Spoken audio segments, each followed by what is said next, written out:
আসসালামু আলাইকুম দর্শক, মমতা কুকিং হাউস থেকে সবাইকে স্বাগতম। চলে আসলাম নতুন আরেকটা রেসিপি নিয়ে। আজকের রেসিপি বাঁধাকপি দিয়ে পাকোড়া। বাঁধাকপির এরকম মুচমুচে ক্রিস্পি পাকোড়া খেতে কার না ভালো লাগে।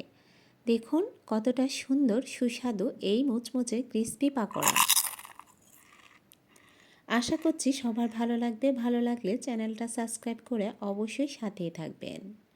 এর জন্য প্রথমে নিয়ে নিলাম আমি এখানে ডাল,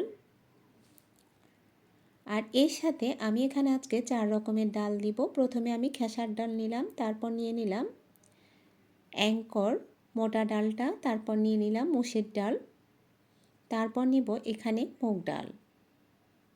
এই 4টা ডালকে একসাথ করে ভিজিয়ে এটাকে আমি ব্লেন্ড করে নিয়ে নিব। এখান থেকে তারপরে আমি ডালটা দিয়ে পাকোড়া তৈরি করব। আর এর সাথে যে চালের গুঁড়াটা দিব এটাকে আলাদা ভিজিয়ে আমি গুঁড়া করে নেব, আতপ চালটা। পাকোড়া তৈরি করতে আমাদের বাঁধাকপি লাগবে। এখানে নিয়ে নিলাম আমি একটা বাঁধাকপি থেকে কেটে আর সামান্য কিছুটা এটাকে কেটে ধুয়ে পরিষ্কার করে নিলাম। এর সাথে দিয়ে দিলাম কাঁচামরিচ, পেঁয়াজ, স্বাদমতো লবণ। এরপর দিয়ে দিচ্ছি হাফ চা চামচ হলুদ গুঁড়া, কোয়ার্টার চা চামচ মরিচ গুঁড়া। এরপর দিয়ে দিচ্ছি হাফ চা চামচ জিরে গুঁড়া, 1 চা চামচ রসুন বাটা। এরপর দিয়ে দিচ্ছি এখানে যা লাগবে আমি ডালটা আপনি আপনার পছন্দ মতো দিতে পারেন, কম বেশি। এরপর দিয়ে দিচ্ছি চালের গুঁড়া। দেখুন আমি এখানে 3 চা চামচ চালের গুঁড়া দিব। এই চালের গুঁড়াটা আর ডালটা এভাবে মিক্স করে দেওয়াতে পাকোড়াটা খেতে অনেক বেশি ক্রিস্পি হয় আর পাকোড়াটা অনেকক্ষণ পর্যন্ত মুসমুসে থাকবে। পাকোড়াটা যদি আপনি অনেক টেস্টি করে খেতে চান তাহলে এভাবে ট্রাই করতে পারেন। সব কিছু ভালো করে মাখিয়ে নেব। চুলায় একটা প্যান বসিয়ে তেলটা গরম হলেই আমরা এখানে একটা একটা করে এভাবে দিয়ে দেব। তেলটা গরম হলে দিয়ে দিবেন। হাত দিয়ে উপরে দেখে নিতে পারেন আগে তেলটা গরম হয়েছে কিনা। তেলের উপরে একটু উপরে হাত দিলেই বোঝা যায় তেলটা গরম হয়ে গেছে। তারপর আমি একটা একটা করে সবগুলো পাকোড়া দিয়ে দিলাম।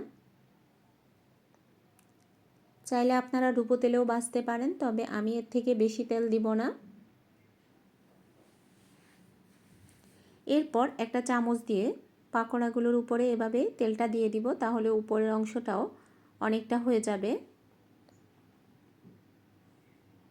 যেহেতু আমি তেলটা কম দিয়েছি সেজন্য উপরটা এভাবে আমি চামচ দিয়ে একটু একটু করে তেল তুলে দিচ্ছি। আপনারা চাইলে ডুবো তেলেও ভাজতে পারেন। এরপর সবগুলো পাকোড়া একটা একটা করে আমি উল্টে দিচ্ছি। যদি পাকোড়াটা আপনারা চান অনেকক্ষণ পর্যন্ত মুচমুচে ক্রিস্পি থাকুক তাহলে আপনারা এভাবে পাকোড়াটা ট্রাই করতে পারেন। আর এভাবে পাকোড়া তৈরি করলে পাকোড়াটা খেতে অনেক বেশি মজা হয়। একটা একটা করে আমি সবগুলোকে উল্টে দিচ্ছি।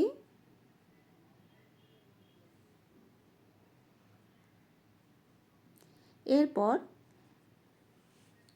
পছন্দ অনুযায়ী কালার চলে আসলে আমরা একটা একটা করে তুলে নিব। দেখুন কালার চলে আসছে। এবার আমরা একটা একটা করে সবগুলোকে তুলে নিচ্ছি।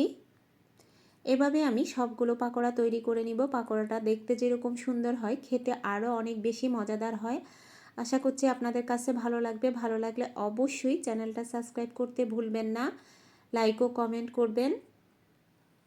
আর এভাবে একবার হলেও বাসায় ট্রাই করে দেখবেন, তা না হলে আপনার বিশ্বাস নাও হতে পারে পাকোড়াটা যে খেতে কতটা মজাদার।